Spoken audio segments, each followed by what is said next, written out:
Good evening. I think we should start, even though I'm still hoping for those spaces to fill up too. But I'm very happy that you decided to join us tonight. Welcome to today's event, talking with us and about ethical challenges and collaborative futures of a field that we decided to call visual investigations, but it's a field that has many names, visual investigations also, or this event is obviously happening as the public program to an exhibition that we have currently on show in the Architekturmuseum, and everybody who has not been, I warmly asked to go and see it. And it's a field that is emergent. It's a field that works with the German translation of visual investigations that we found is bildbasierte Ermittlungen,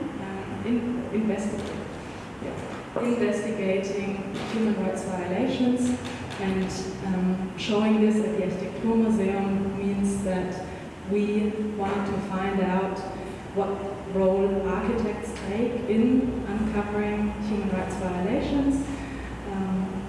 And with our exhibition, we try to answer it, together with 4 research networks that show their case studies in our exhibition. And as collaborative as this process of exhibition making has been, as collaborative is the impression that I got of the field and of all the people working in this field, exchanging their knowledge. And one of those, or maybe even a very special and to be singled out point within, or meeting point within that field is a network that Patrick Bryan-Smith founded, the Counter Evidentiary Network. It's a network that of investigators, and he will introduce it to you in a second, and it's a network that we encountered and got in contact with during our process. And it's a network that reflects critical, or tries to reflect critical on the field, on the practices, and I'm very happy that we have the opportunity tonight to have some of the members, the founder and some of the members of that network with us, to critically reflect some of the thoughts and practices that this field is in touch with or is dealing with. So without further ado, I give the word to Patrick, who will quickly introduce you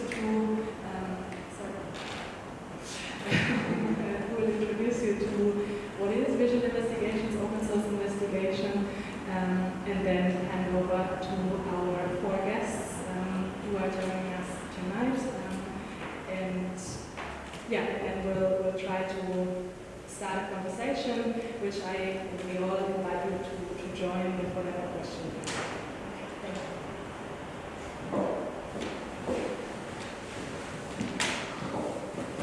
Great, thanks everyone for coming along. As Lisa mentioned, my name is Patrick Bryan-Smith. I'd just like to start by thanking you, sir, and Andre, for inviting us here today, for providing us with a beautiful space.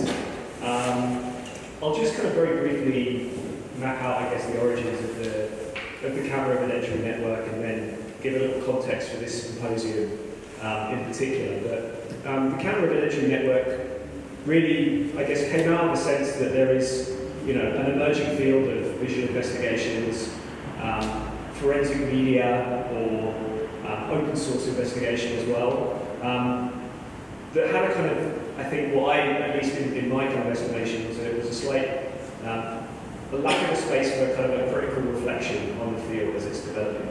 And what I wanted to do with the Counter Evidentiary Network and as it's developing was to kind of bring together both practitioners working within the field of open source investigation. I'll use that as the capture term for now.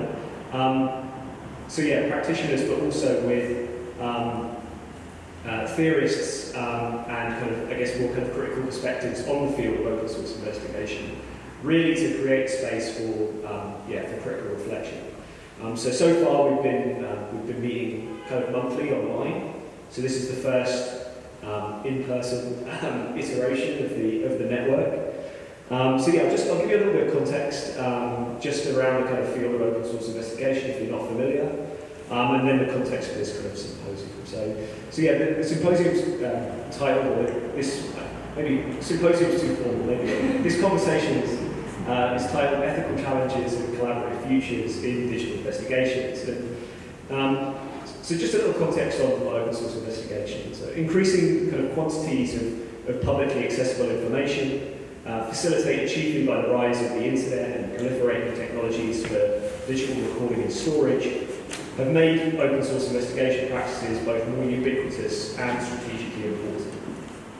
In international human rights and criminal investigations, OSI has supported the work of UN human rights fact-finding missions, commissions of inquiry, and other efficient human rights investigations.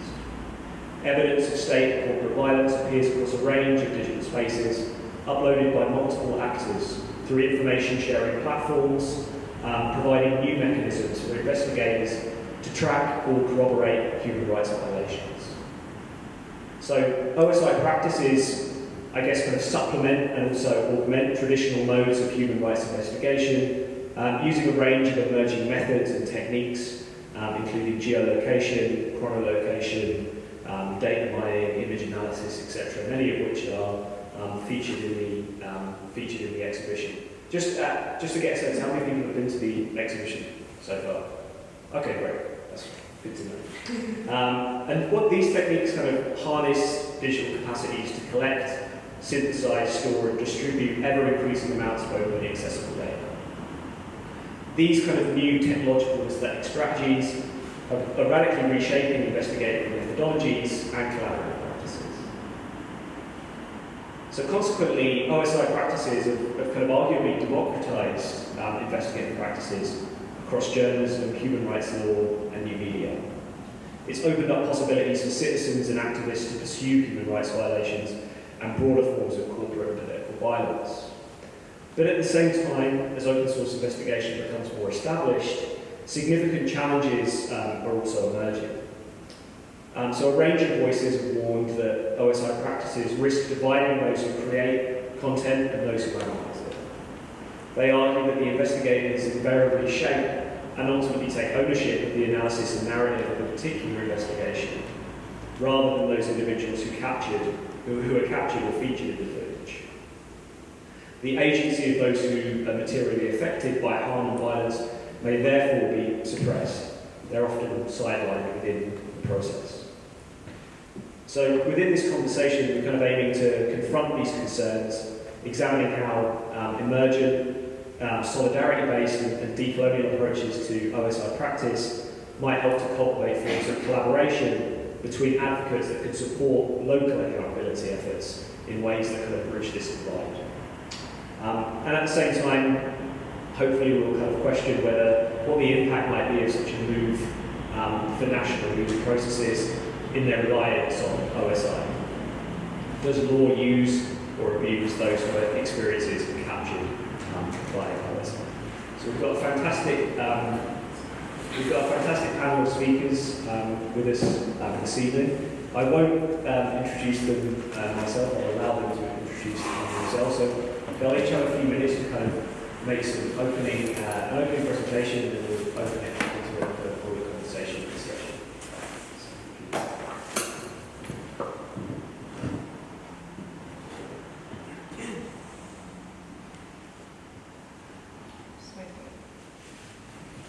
Hi, hello, my name is Lepik. It's very nice to be here as part of this engaging conversation. So I work at Human Rights Watch. Human Rights Watch, for those who do not know, is an organization dedicated to exposing, documenting, and reporting on human rights abuses globally. You can change the yeah. And there I work across two teams: Digital Investigations Lab, which makes ethical and responsible use of technology and data to conduct open source investigations. And the other team I work with is Tech and Rights Division, a team which researches the harm caused by these technologies. The experts I'm here today bring so much experience to the table. I'm relatively new to the field and coming at this from a new perspective. So I'm aware that things that feel normal to me, like asking a local journalist for their permission before using their content in an investigation, are results of long discussions and were standard practice a few years ago, and in some cases still not. Earlier today, we delved into ethical challenges and open source investigations, and as we continue exploring them here, I would like to build on that conversation by sharing what stood out to me first when I first entered this field, open source field, working at a human rights organization. And this is something I always keep in mind when working on investigations.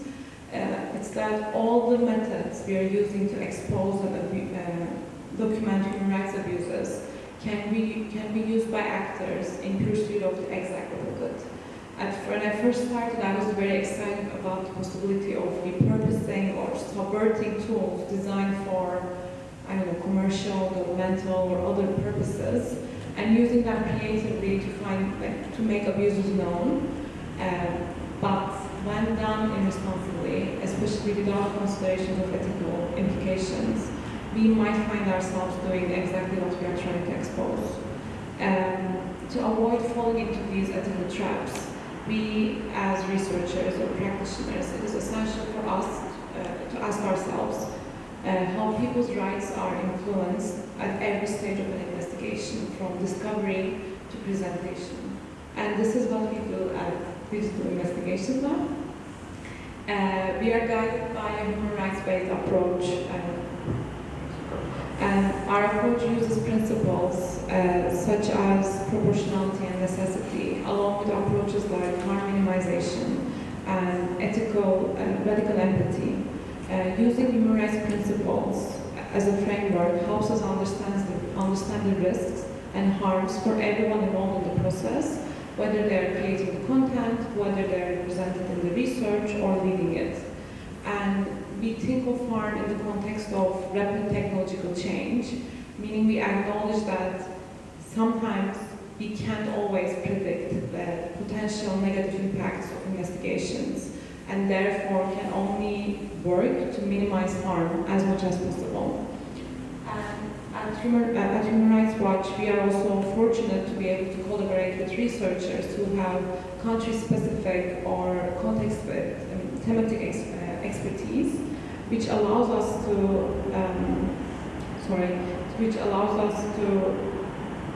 gain a comprehensive image, a comprehensive understanding of the context, with the voices and experiences of those affected by harm at the core of our findings.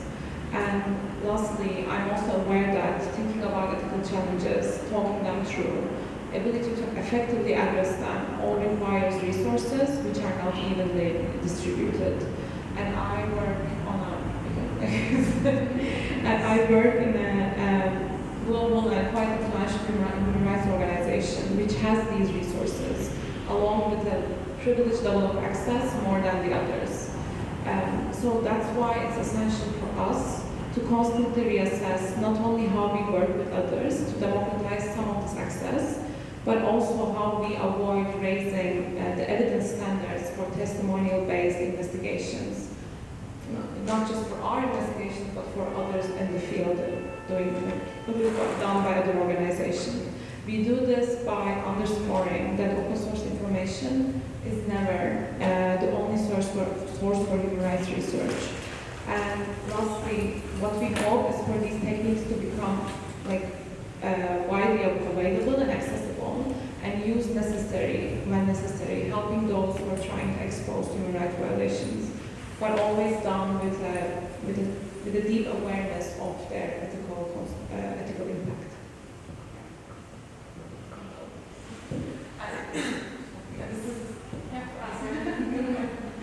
It's just a map of projects we've done in 2003.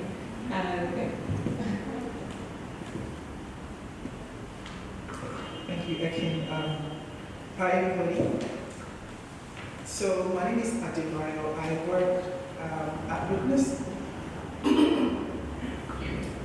Witness is a human rights organization that leverages the power of video and technology in the defense of human rights.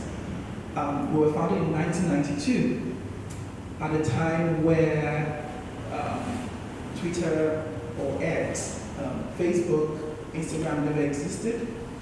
Mobile phones were probably still a figment of the imagination.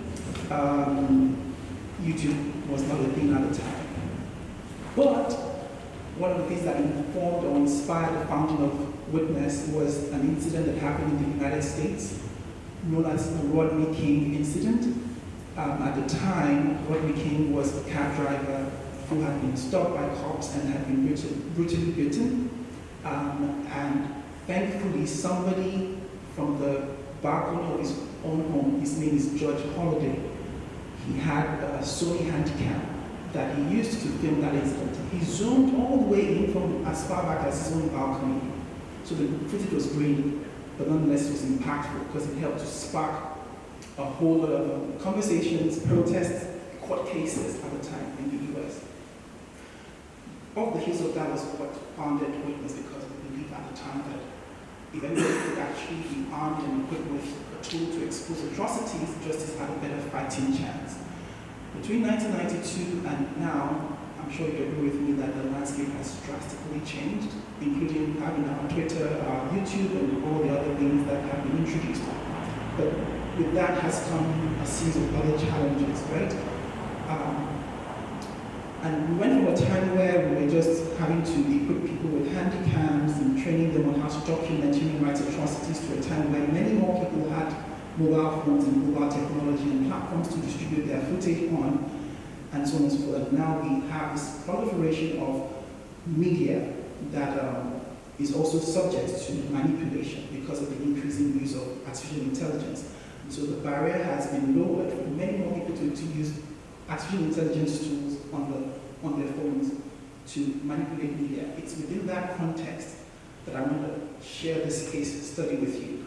So this is a case study from some of the, as Witness, we work across many regions, and one of it is Africa. And this is a case from Nigeria. It's called NSARS. The SARS in that name is Special Anti-Robbery Squad. I always have to say this because there's something else called SARS from Asia that I don't want you to mistake that for. But that SARS stands for Special Anti-Robbery Squad. It's a unit of the police force in Nigeria. And so the hashtag NSARS was the catchphrase that was being used in the year 2020, the same year we had COVID, for civilian protesters and activists trying to get the attention of government to put an end to this brutal arm of the police force that was engaging in a lot of extrajudicial killings, torture, and all manner of atrocities against young Nigerians. So they stepped out onto the streets and protested and held the country at a standstill for weeks, and the economy was ground to a halt. This was around October of 2020. But then something unfortunately now happened on the 20th of October, the year 2020. So if you please go on to the next. So you see on the screen, this is, as you can see, that this is a tweet from the 20th of October, sorry.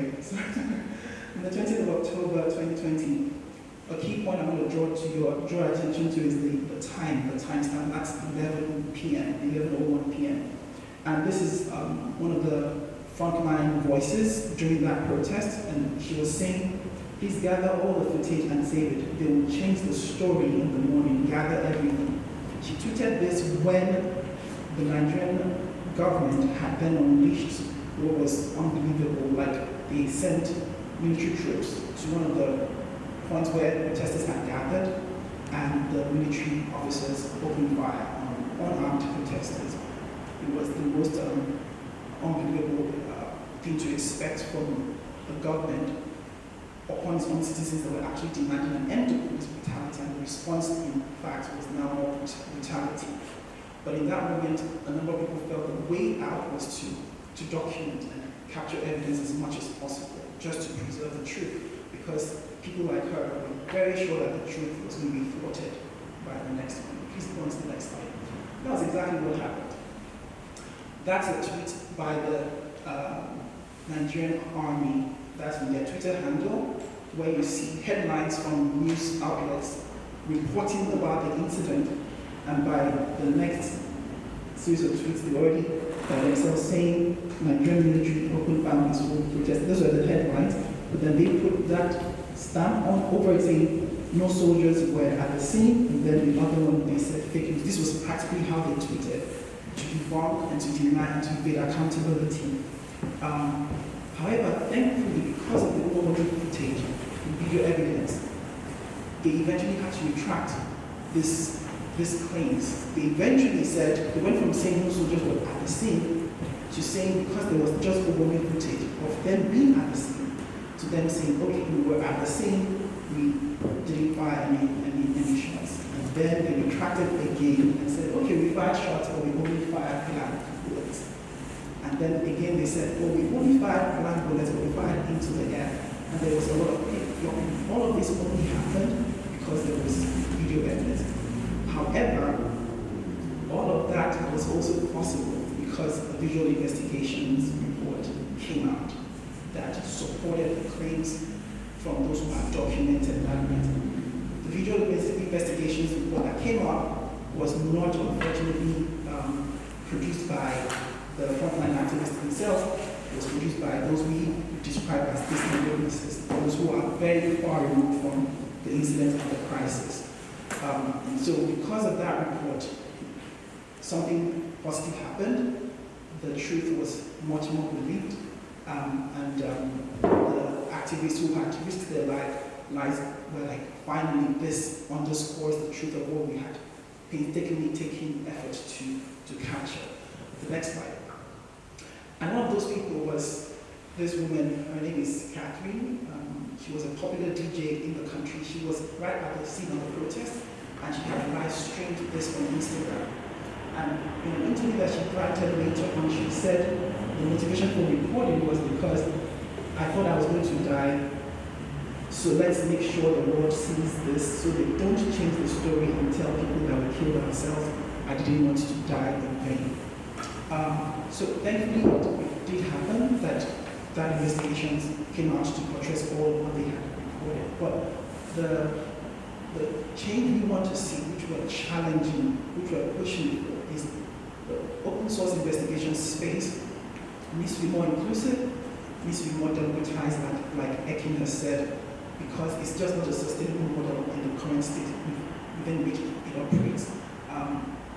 I'm sure you would agree with me that there are a ton of conflicts and atrocities that are ongoing in this moment, even as we sit in this room across the world. The scale of those violations is at a level that it would require such a massive amount of people to be able to respond, even to say, yes, we're trying to buttress the truth of what is happening. We can't possibly wait on a few experts or a few well-resourced, better-resourced organizations to be the one to put a stamp of approval on what communities have experienced back in their individual countries. So then we need to democratize access to those skills, to those tools, so that those who are at the front lines of these experiences can also by themselves be able to fortify their truth. Because increasingly we're seeing authoritarian governments rising and describing what truly happened with visual evidence, describing it as fake, describing it as false, because there's also the increased ability for manipulation that exists. But what we're realizing is those who are at the front lines cannot immediately be able to engage in that fortifying of their truth because the tools and the skills are out of their reach. They're sometimes prohibitively expensive, but they're just totally gatekept from them being able to have access to it. But at the same time, while we are trying to advocate for there to be a democratization of this space, we're also saying the standard should not just be OSINT. The standard for fortifying the truth should not be until it's been OSINTified, if there's anything like that, until it's been passed through the process of OSINT before we can actually say, yes, now that is believable. Because that would then erase all of the effort that communities put into ensuring that their truth gets out and placing it on a pedestal that is sometimes unrealistic and unachievable. Because not everything would actually be able to be digitally verified, passed through an OSINT process. So what happens to those documentation that then happens what takes place in some of those remote areas? Do we then discard them as being unreliable and trustworthy?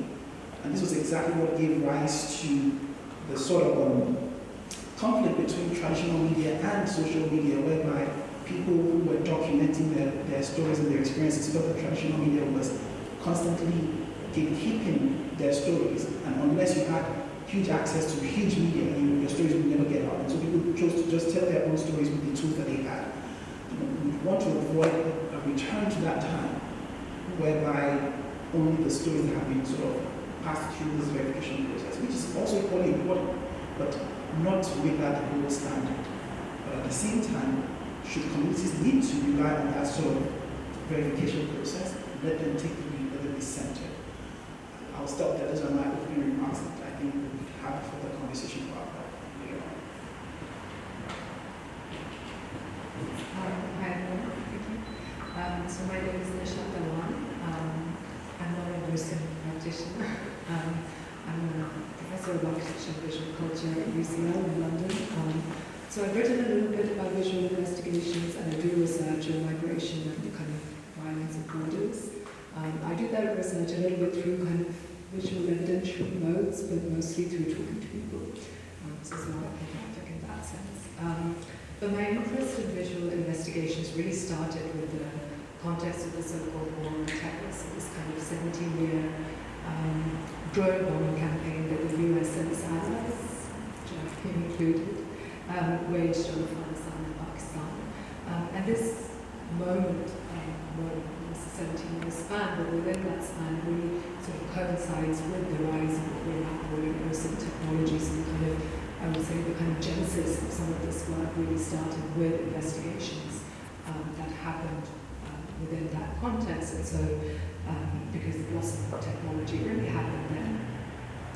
And so I think thinking through those early practices helps us to sort of uncover a little bit of the kind of ethical dilemmas that we're going to discuss today.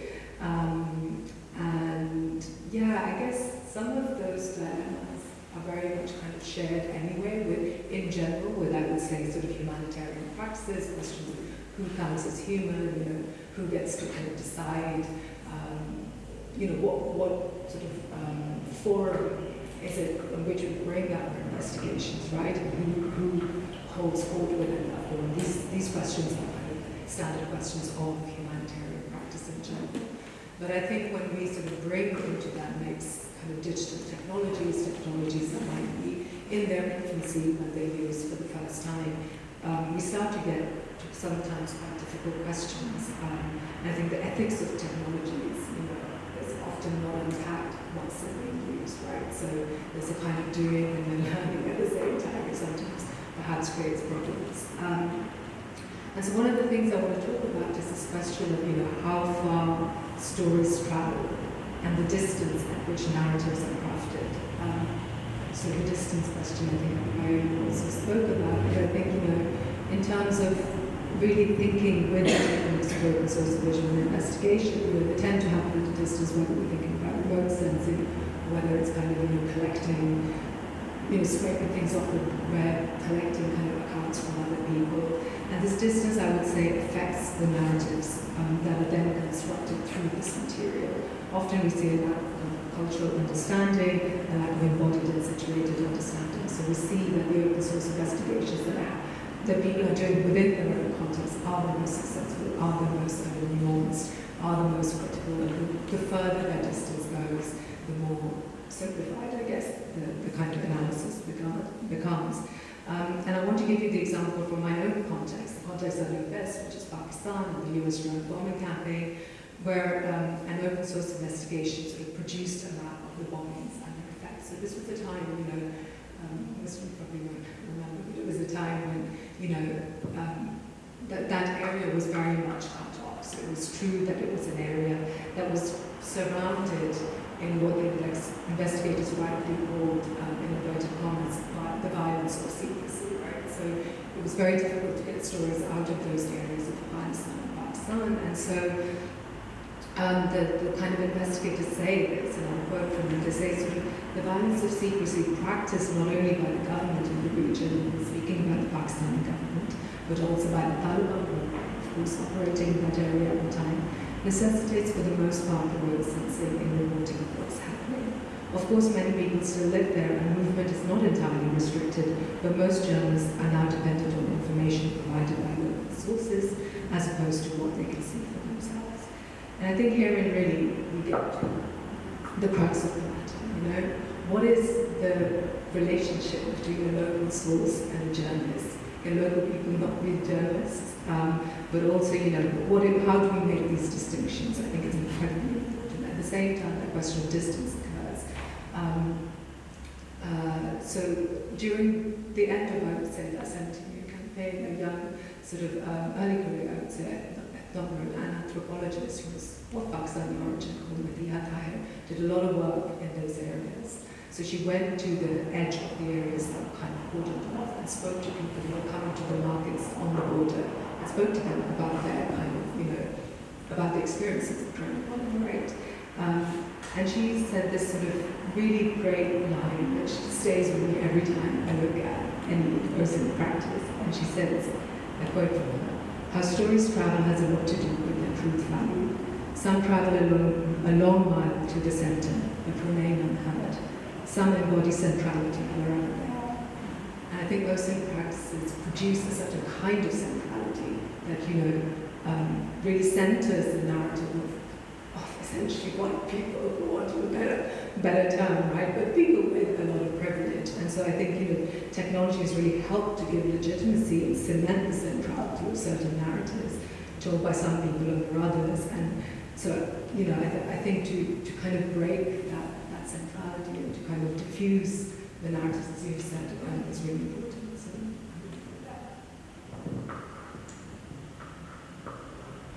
thank you for the invitation. So my name is Başak. I'm also an academic, like Nisha. I'm based at the Center for Research Architecture at Goldsmiths. This is the kind of research center which has a master's program and a PhD program that gave birth to the agency Forensic Architecture. But we're still the kind of scholarly wing as the Forensic Architecture Agency on the other side of the building does their research. I'm also a fellow with Forensic Architecture, but I've been kind of tangentially involved in a few investigations, more centrally involved in one, so I'm not exactly a practitioner either. But I'm actually really inspired, but I have been thinking about these questions of counter-evidence and counter-forensics as a legal scholar, primarily. I'm also trying to think about the counter, the kind of the variations of like, what does that counter mean when we talk about counter-forensics or counter-evidence? Is it just about turning the same gaze, but onto, you know, turning the states and the verification mechanisms, state-centered verification mechanisms like legally legitimized or legally legible verification mechanisms over to the state to go after state crimes? Or is it also perhaps, I mean, so is it just a flip, same instrument flip? Or is it also perhaps trying to counter the violence of state-centered forensic practices and kind of legal methods, legal epistemologies, let's say. Or is it also, countering violence, or is it somehow perhaps doing away with it altogether? So try to think about it kind of in a scale that I guess might end with one end might be abolition of that counter. But what we see in terms of these kind of visual investigations, counter-forensic practices, is usually somewhere in the middle. And so I was really inspired by the invitation to think about it in relation to the question of solidarity. And I think one thing that we might need to note here when we're looking at the field of counter-evidence production is that is the centrality of human rights organizations And this is, of course, the human rights work is a highly professionalized field that has its own kind of protocols, its own audience, its own aims, its own forms of legibility. And it is, I mean, this kind of, the human rights organization, especially the bigger organizations like Human Rights Watch, Amnesty International, and others, inhabit a certain political space that is actually not that easy to relate to the notion of solidarity. What is that political space? And this is not to criticize my fellow panelists at all, because I've also worked in human rights organizations, and I'm also aware how much critical work, critical thinking goes on in those places. I had to at some point get a job at Amnesty International because I needed money. That was the job I found, and it was a temporary gig, but with all this kind of criticism of the human rights world and the industry, and then realizing actually how much good thinking goes on in there when I encounter the people who work there. So it's not to say that, but what is that kind of that political operation?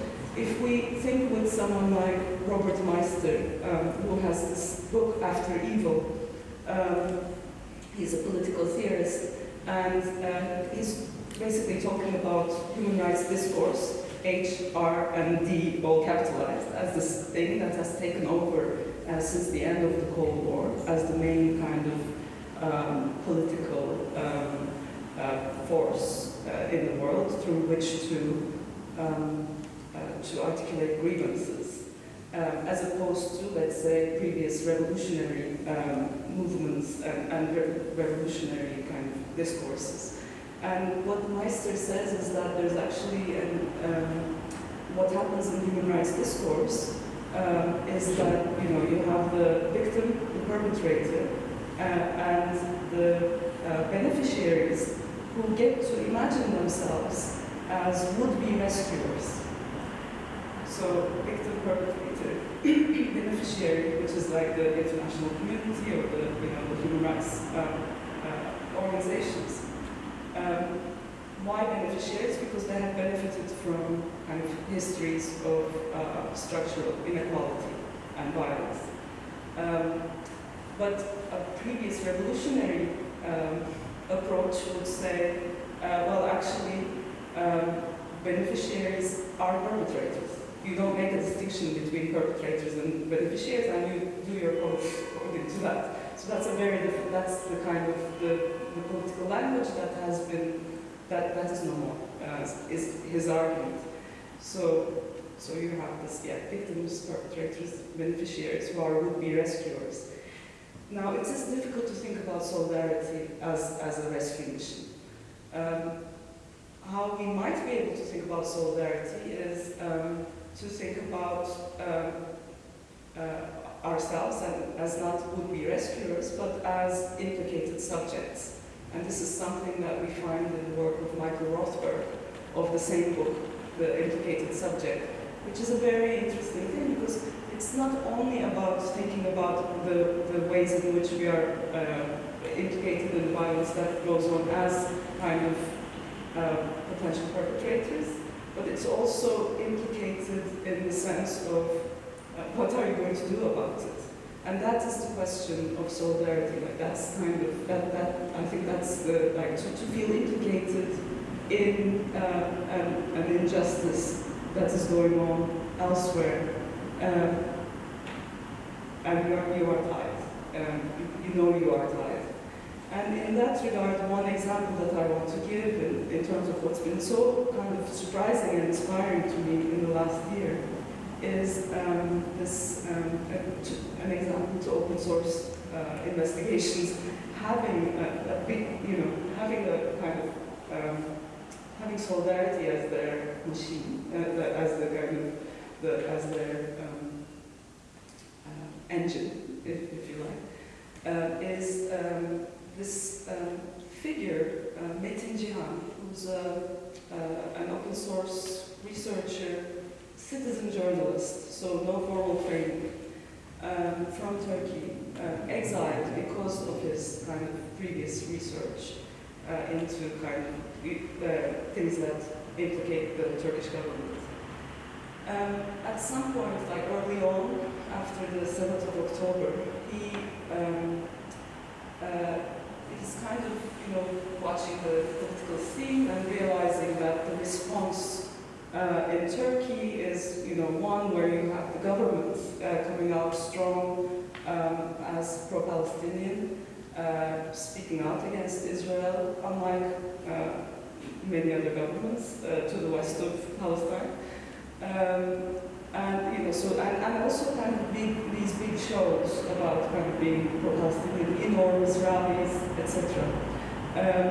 While citizens are kind of organizing boycotts, but not connected to the BDS movement, which is, of course, important to heed because it's a movement that has been initiated and is led by Palestinians.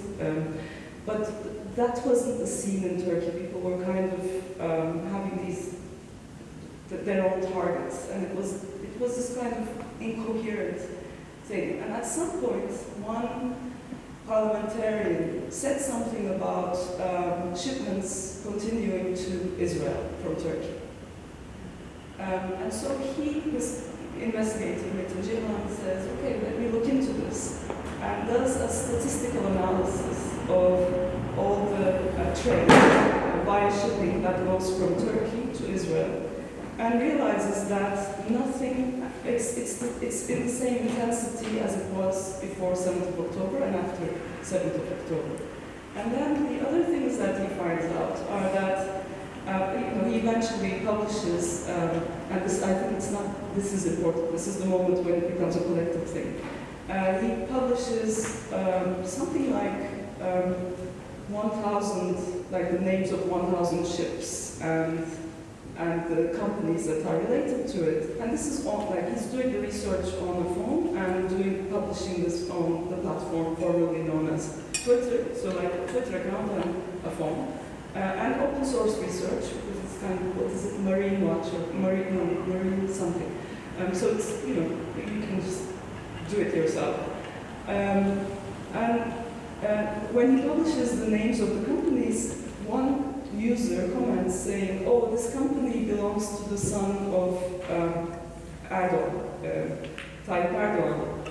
And he thinks, okay, this cannot be true, but he looks into it, and sure enough, like, other open source resources show that the company belongs to Erdogan and is continuing its shipment to Israel. And also then finds parliamentarians, other party parliamentarians, so Erdogan's party's parliamentarians, key senior figures in the party, all involved in shipping strategic goods, continuing to ship strategic goods to Israel, including fuel for jets, fighter jets, including cement, steel, and barbed wire, and also weapon parts.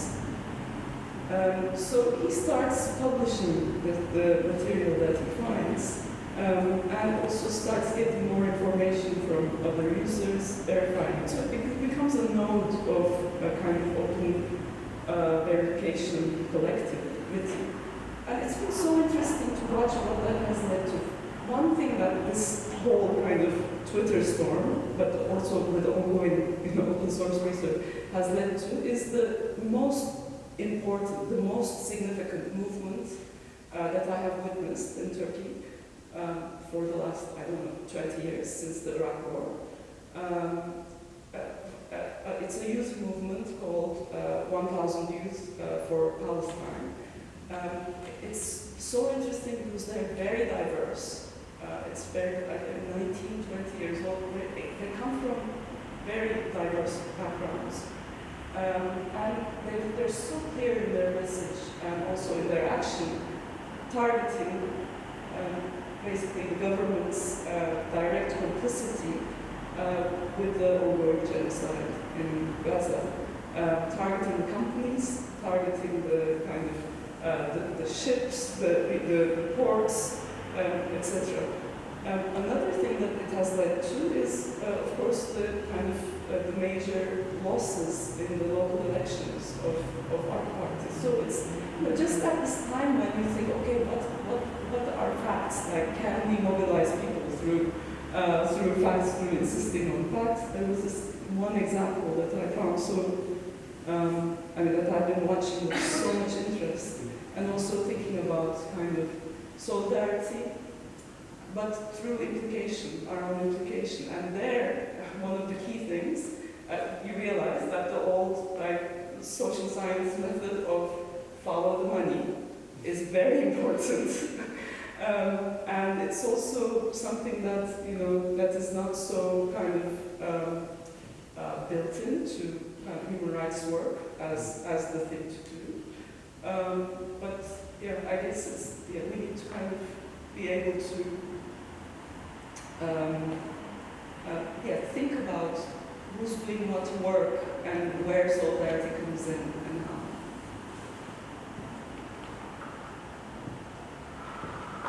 Great. Well, thanks everyone for your contributions.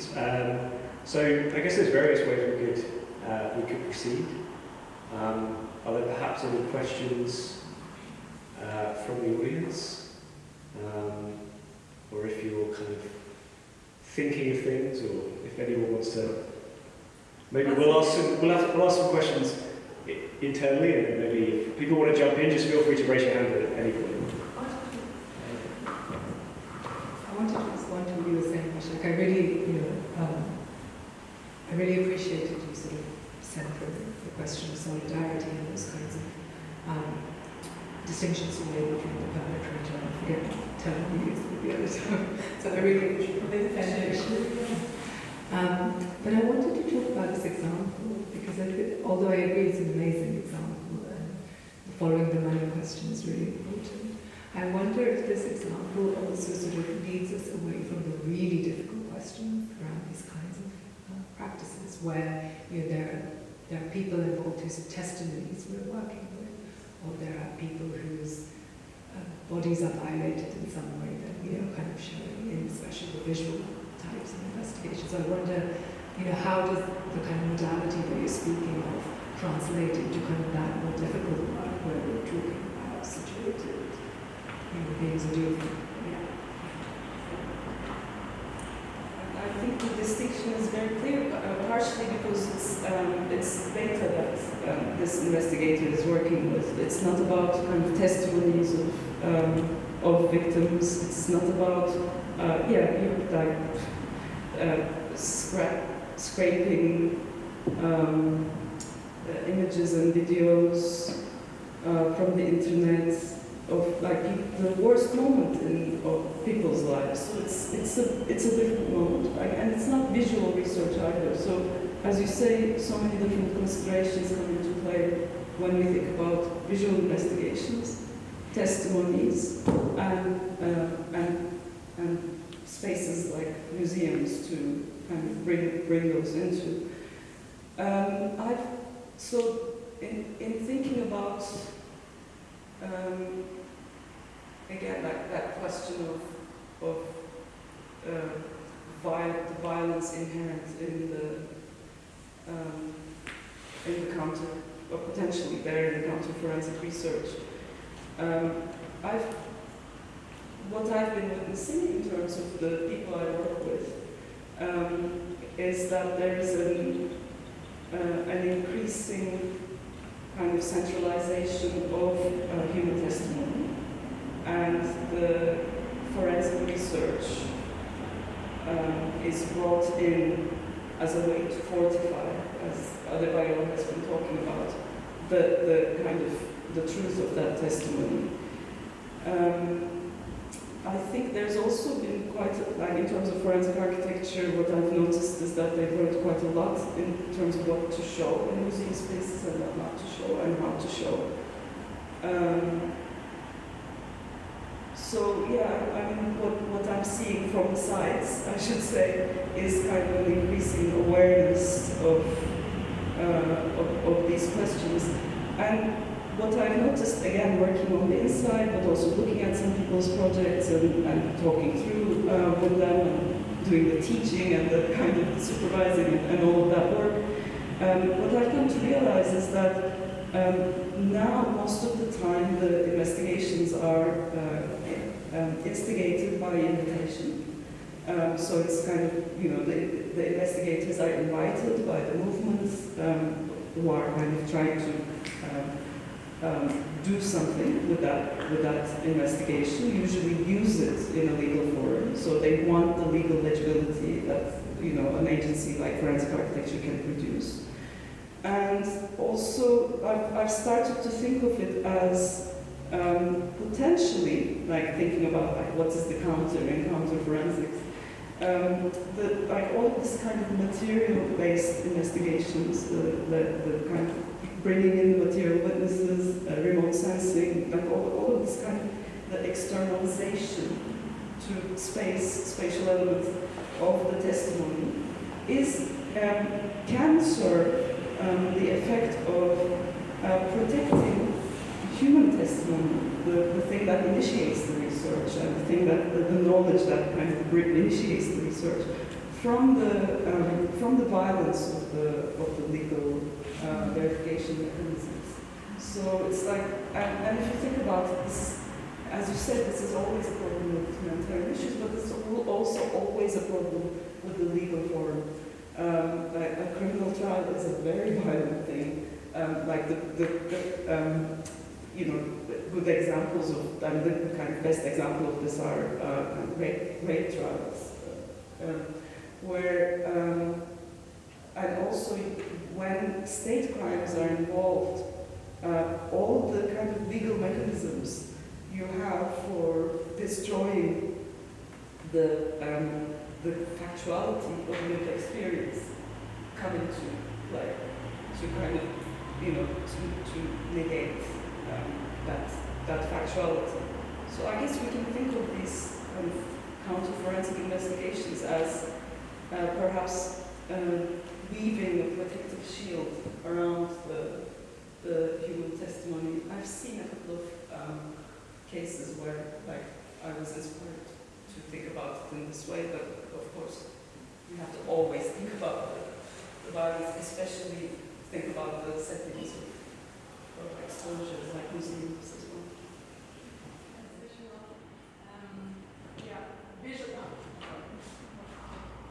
Visuals being used by a very practical example that we were faced with. As most of you know, we have the Xinjiang investigation by Alison Kinnig and her team in our exhibition, and there is a photo series of ex-detainees who reported on the camps and how they looked and how people were treated, and so they gave a lot of testimony, and they decided to be photographed and to be shown within that context of the investigation, to be shown at a public museum in the Biennale space, in a public exhibition. And then we thought, when thinking about when having the process of developing the exhibition, the graphics, everything, all the communication material, and thinking about the poster, we thought that it was very strong to center the human in visual investigations and to maybe have one of their photographs on the poster. We liked that idea very much, but we encountered super quickly when talking to a lot of human rights lawyers and practitioners in the field that this is not the right thing to do, because this is not what they, like being part of visual investigations and advocating for this piece that we've put them into is not what they agreed on originally. And even if they would, if we reach out to them again, still making them a tool or an advocate for our intentions is counterproductive.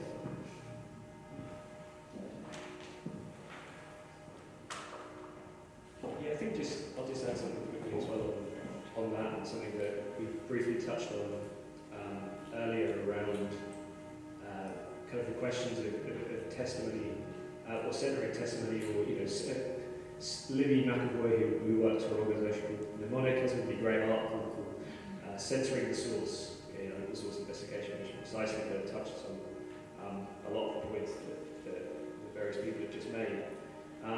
But I think what that can also do is that centering shouldn't only ever come at the end point of an investigation. It should also be, you know, what are you working towards? What kind of accountability are different groups or communities looking for? And that needs to be kind of factored into the process of investigation.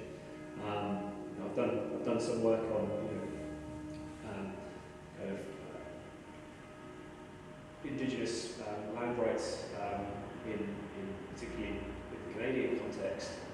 And you know, what you learn there is actually that Western legal frameworks are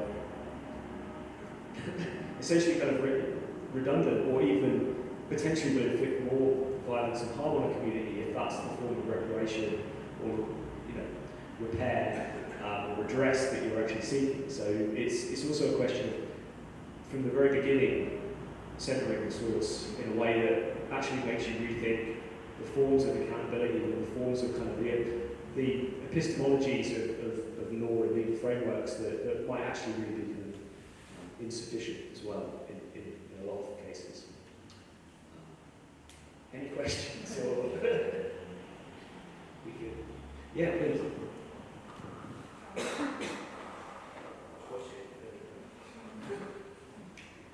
Thank you so much. So I have a few questions actually, but I'll try to bring them together. So my first question would be, how would you describe yourselves? Would you describe yourselves as activists, researchers? I mean, what's your role like in the whole works? And also, how do you really reflect on your own practice? So what tools are you using also to reflect on with whom you are cooperating with? I mean, I also saw in the exhibition, and it's not that I don't want to call you out, but for example, the work of, how's it called again? The Mint Press also pointed out that they have like some controversies with whom they are collaborating with. So I was also wondering, like, how do you have actual tools to how to reflect on your own practice? And so maybe that's my questions.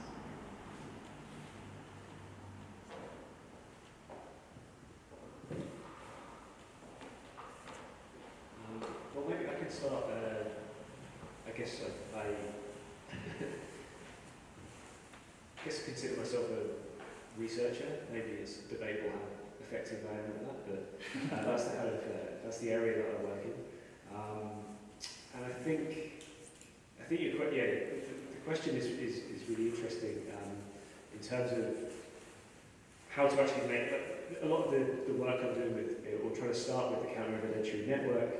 I still feel like it nowhere near like goes far enough. It's a kind of early exploration into this, but still, I think I've spoken to Anna about this as well. It's within those meetings, it tends to still centre a lot of organisations or actors, and even the kind of the theorists or researchers that are involved as well, come from a global context. And this is so, you know, it's, in a certain sense, I think these conversations are really useful and something that I want to kind of build on, I guess, as a kind of using the network as a tool, as it were, is actually to more concretely do some of the work that I think Ryan and others were speaking about, you know, to build, to actually make that not just a kind of theoretical question to mull over, but actually a more of a kind of actual objective from the network.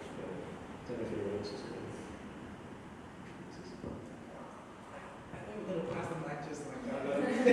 Everybody's going to answer this question, so let's just keep it. But I can go next. Good question, and thank you for asking that. And I think, Phil, I appreciate that please feel comfortable to call out anything that you feel like, guys, I think you could do better on this, so I appreciate that note. I'll consider myself an activist and an advocate.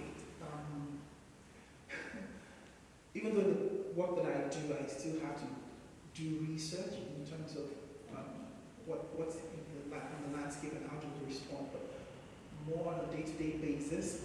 I consider myself an activist and advocate. I'm a lawyer myself, and I have a PhD in law, but my PhD in law was to do research around even the subject matter that I work on day to day, so that I'm in practice able to use the knowledge of my research to apply it in practice as well. But fundamentally, I would say I'm an activist and an advocate.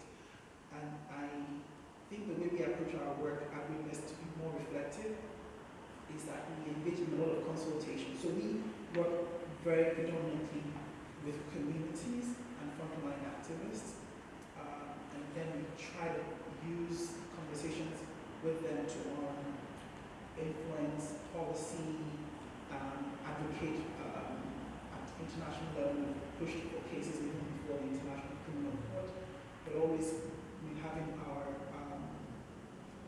partners and communities at the front line. The very first conviction at the ICC actually was a case involving a warlord called Thomas Lubanga from the DRC, and that involved partners that we had supported to capture the evidence that was then used in that case.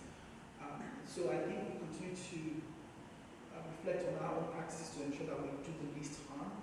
The whole policy around do no harm, do the least harm possible by centering also, just the same approach, centering the communities themselves. So before we engage in any intervention, we actually engage first in consultations with the communities, since they are the ones who represent. And based on what they tell us, that influences. So sometimes we actually go in thinking that, I'll give you a good example. In 2019 in South Africa, before 2019, Witness had been having a campaign around prepare, don't panic, around issues of generative AI, deepfakes, and all of that. Because it had become an area where thinking was going to threaten the future of democracy and human rights. And so we're like, we need to pay attention to issues of deepfakes and how it's going to impact the trustworthiness of video evidence and so on and so forth. So we were going into this meeting in South Africa with the expectation that deepfakes were a huge issue on the continent of Africa, and we needed to get ideas on how people are going to have us respond and support them to respond. We came out from that meeting in 2019, which we had in Victoria, with clear understanding that deepfakes were not an issue in Africa. Shallow fakes still were, but they're cousins, sort of cousins to deepfakes. So we had that reflection and said, we can't use the same mindset that we have seen deepfakes being a big problem like in the global north and think that it's the same issue in other parts. And that was because we would, rather before engaging, would have those consultations. So I think that is a practice that's helping to shape our own work. I was sharing with the colleagues here earlier on as well, as to even in the context of this increasing use of OSINT in a way to present cases and make them more compelling. So in the exhibition, you may not have seen it, but there are some other cases where part of the presentation of a case study involves a 3D modeling, similar to what forensic architecture would do or C2 Studio would do. And so there's a rendition or rendering of a crime scene and it's generated in a 3D model and kind of makes it a bit more immersive and brings you into that space. And that has been seen to be kind of effective in some judicial mechanisms. And when we're proposing this to some of our partners in some other countries as to how they might be able to make a compelling case for airstrikes that had occurred in their community, they told us that that was actually going to be more damaging to them because this was going to be AI generated and they know their government was going to use that as leverage to further deny that evidence. So we were thinking, this is going to make this very compelling. You can't turn away from it. They're like, the government will tell you that, you guys are bringing to us an AI generated, you pulled it together nicely, but it was AI, infused. So that would be another reason for them to put it away and not even consider it and weakens that case.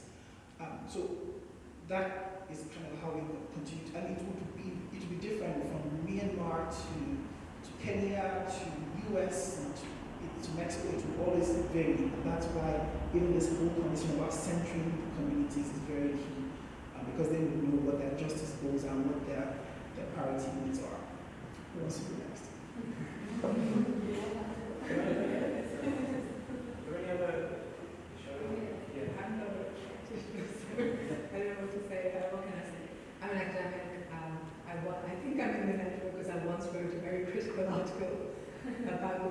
work as an architecture, some of which I spoke about earlier. So I reflect on these things rather than as a really privileged position in that sense. I am a research, I guess scholar. I write, read, think. From time to time, I'm plunged into insane activity, political activity, just because I can't help not being taken up by whatever it is. And then I'm usually thinking about it for the following 8 years or so. Thinking, writing, and something that becomes maybe not necessarily about that thing, but from that thing. So. Maybe I just had a thought there. Do feel free to raise your hands.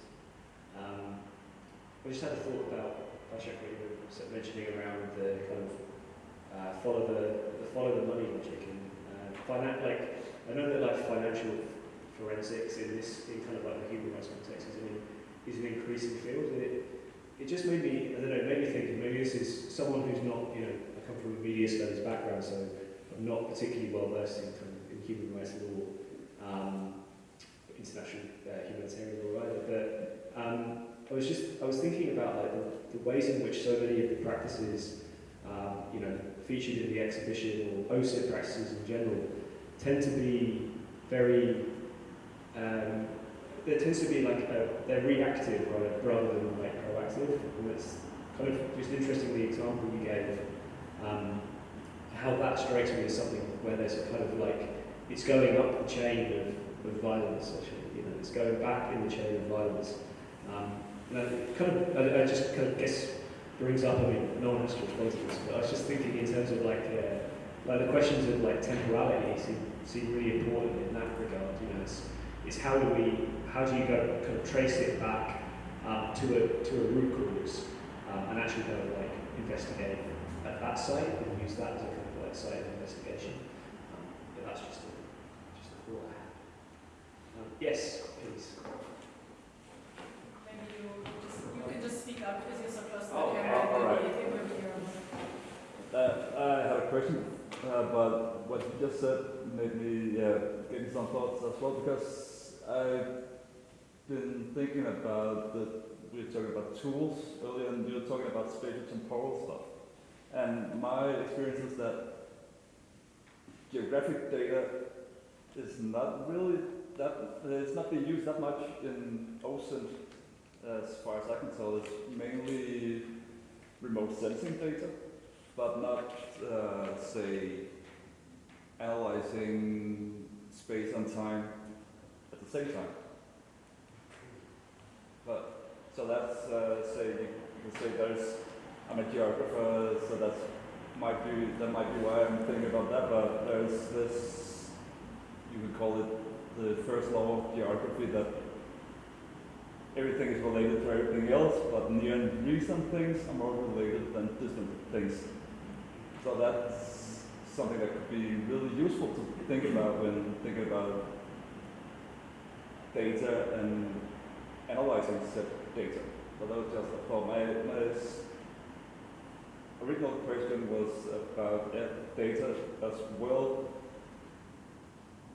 And we were talking a lot about open source stuff, but Bellingcat was mentioned earlier. I know they use some stuff that's not open source. It gets leaked to them from somebody in Russia or somewhere else, or they sometimes pay for the leaked data. And I think that's a great area, because does the end justify the means in terms of the use of data in that regard? Yeah, it's a great question. It really, I think this is perhaps where the definitions of open source investigation have kind of become really blurred. And you will find some definitions of open source investigation that say both openly accessible and covert, information as well. So and perhaps I think for an organisation like Bellingcat, it's interesting because they have their roots outside of the arena of kind of international humanitarian law and human rights law. So I think, yeah, there was maybe less of a concern.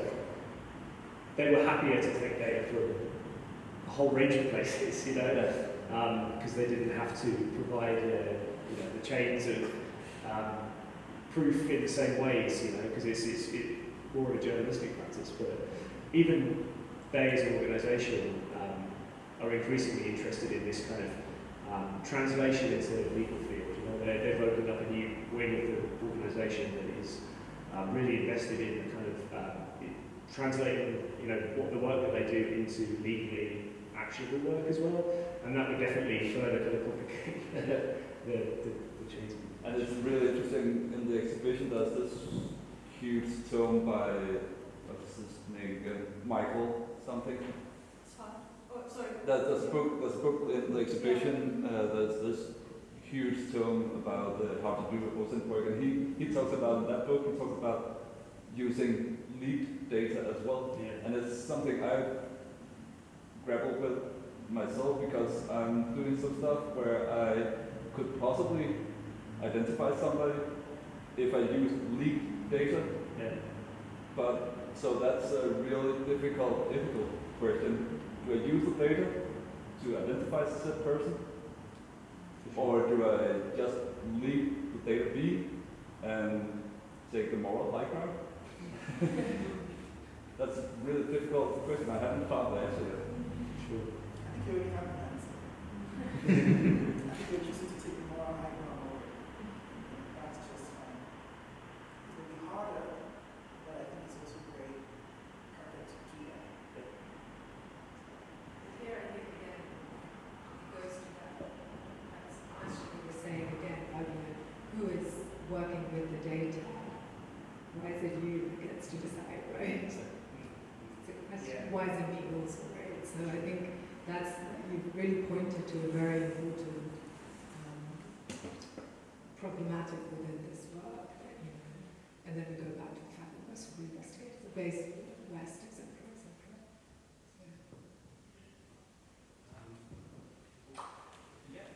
I have some questions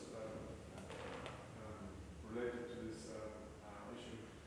I was wondering where puts the border. So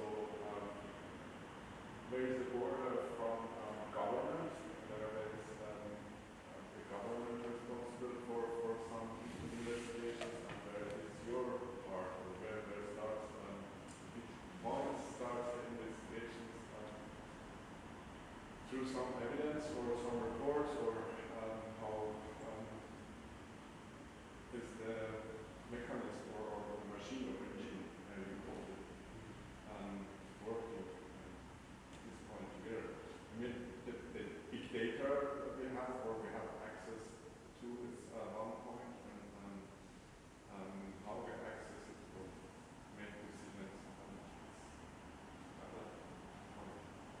Yeah, no, I don't know if I can, yeah, I mean, I think it's a great question, and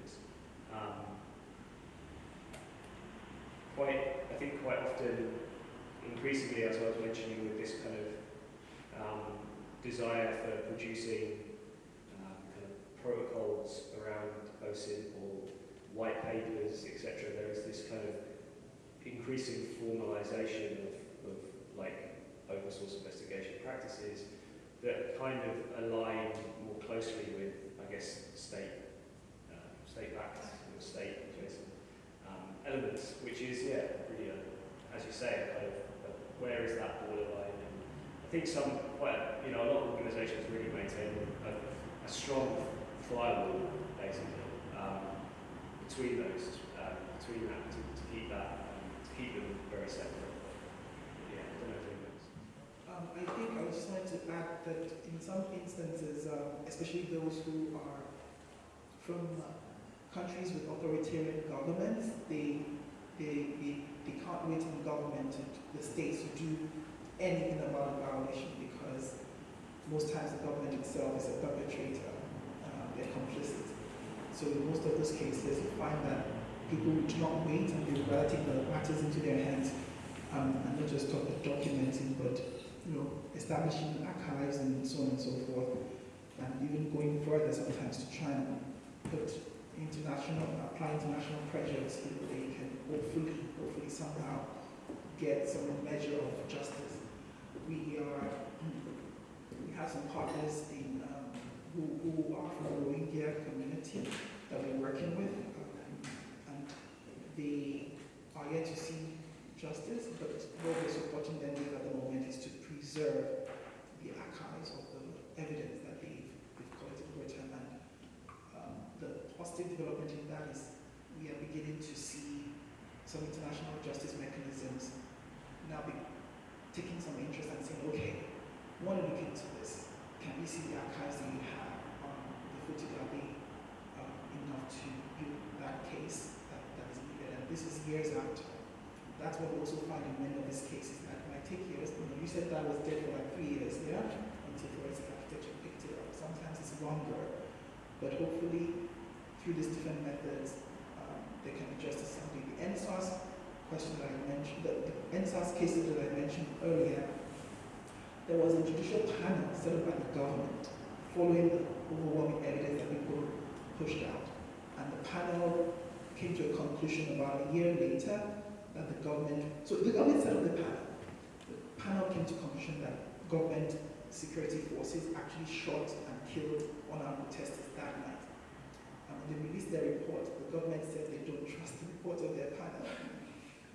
So at this moment, the activists who are in the front line, some of whom have had to flee the country because they've been targeted, are trying to see, okay, what other justice mechanisms can be pursued? And some have given up and lost hope that nothing will ever happen. But again, it might take time. But hopefully, there will be some other measures of justice.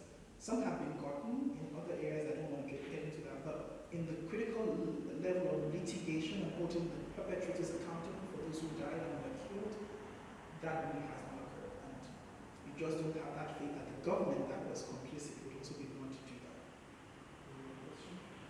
I hope so enough. Yeah, just a question about like your fulfilling or your work.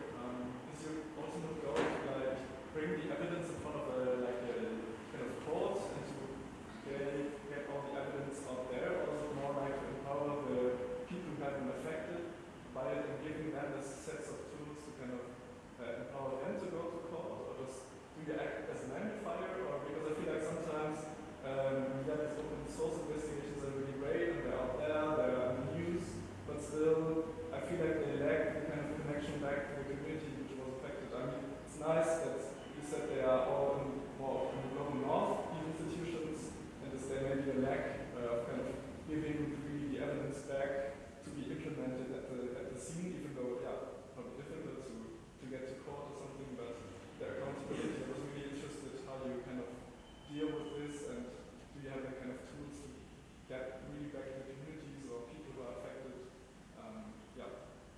Or if you struggle with it too. Yeah, I think, do you want to? Okay. I'll just, from our own experience, you actually went through a range of the possibilities of what could be the potential outcome. We always would say, what is the justice outcome that the community wants?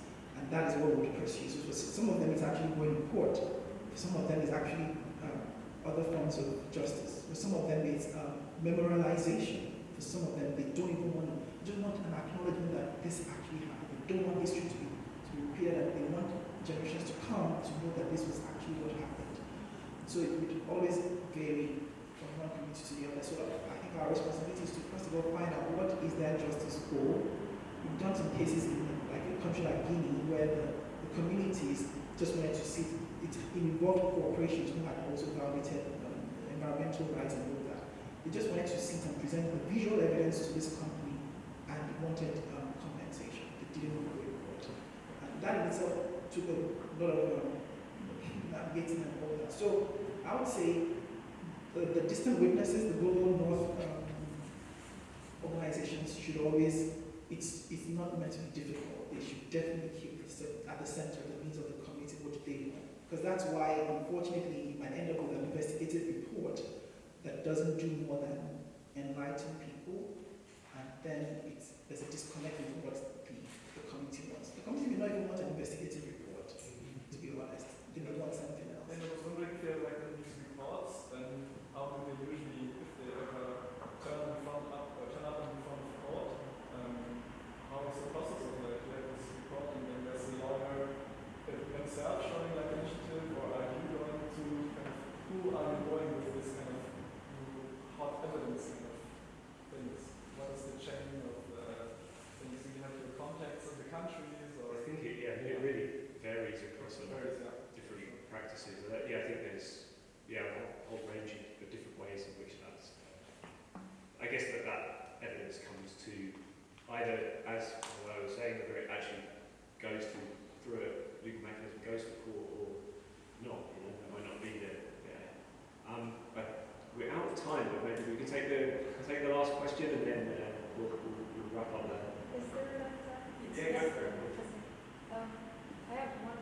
like, I mean, we all know, for instance, how like Putin's Russia deals with like anyone who tries to investigate or like showcase the truth. So I was wondering to what extent do you face threats in your work, or like, yeah. I guess that's, you're asking that question, is it? Yeah. Or any of you, I mean, Okay. all of you. I personally, I don't think I'm as threatened as the activists that we support. But there have been moments where, from an organizational perspective, I've been asked to not get involved in some cases because it exposed me unnecessarily. But I generally don't think my exposure levels are the same with the partners that we support. So we usually would try and encourage our partners to stay clear of anything that would further endanger their lives. And in fact, we'd say, do not go for that because your life is more important. We start from that you have to be safe first to even fight, to have a fighting chance. So if it does not keep you safe, don't. But some activists really are about justice for their communities. So sometimes they will not also listen to that advice. And so we've had instances where people have had to go on exile because of the step they took to expose an atrocity. So it's a real pain point, but those are some of the risks that we unfortunately have to grapple with. We know some people from the NSAS protest who actually, like I said, have had to leave the country under very, very disparate situations. That's also why it's not more important. I'm sorry, but that's why it's more important to center those people because they take the highest risk. And so at the end of the day, they shouldn't take that much risk and then we get sidelined when we come out with investigations. So. Well, thank you everyone for coming on. Thanks to Lisa so much for having us. And, thanks again.